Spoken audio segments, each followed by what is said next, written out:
Health చెకప్స్‌లో heart test అనేది చాలా important అమ్మా. ఎందుకంటే రెగ్యులర్ టెస్ట్ చేసినప్పుడు లివర్ టెస్ట్ చేస్తాం, కిడ్నీ టెస్ట్ చేస్తాం, అట్లా హార్ట్ టెస్ట్ కూడా చేస్తాం.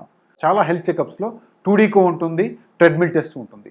కానీ ఈ మధ్య కాలంలో కొత్త సిటీ స్కాన్ వచ్చిన తర్వాత, రేడియేషన్ తగ్గిపోయిన తర్వాత చాలా హార్ట్ చెక్స్‌లో హార్ట్ టెస్ట్ కూడా పెడుతున్నారన్నమాట. Heart test with CT angiogram గనక చేసుకుంటే హెల్త్ చెకప్‌లో వాడికి అన్ని టెస్టులతో పాటు హార్ట్ టెస్ట్ కూడా ప్రాపర్‌గా అయిపోయి వాళ్ళకి 100% యాక్యురసీగా మనం చెప్పొచ్చు గుండె రక్తనాళాలు బాగున్నాయా లేవని చెప్పడం కోసమని.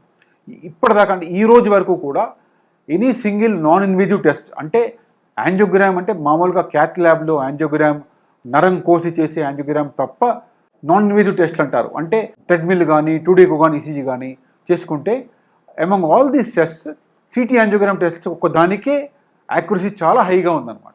ఎంత బ్లాక్ ఉంది చెప్పొచ్చు, బ్లాక్ ఉందా లేదా చెప్పొచ్చు, దేనివల్ల బ్లాక్ ఉంది చెప్పొచ్చు. CT angiogram and cath lab angiogram అంటే invasive angiogram are almost comparable. మనం నార్మల్ ఉంది అనుకోండి, ఇక్కడ నార్మల్ అంటే అక్కడ కూడా నార్మలే ఉంటుంది అనమాట. హెల్త్ చెకప్స్లో కనుక హార్ట్ చెకప్ పెడితే రాను చాలా అడ్వాంటేజ్ ఉంటుంది. మనం కూడా వాళ్ళకి కంప్లీట్ ఇన్ఫర్మేషన్ హార్ట్ గురించి ఇచ్చినట్టు అవుతుంది అనమాట.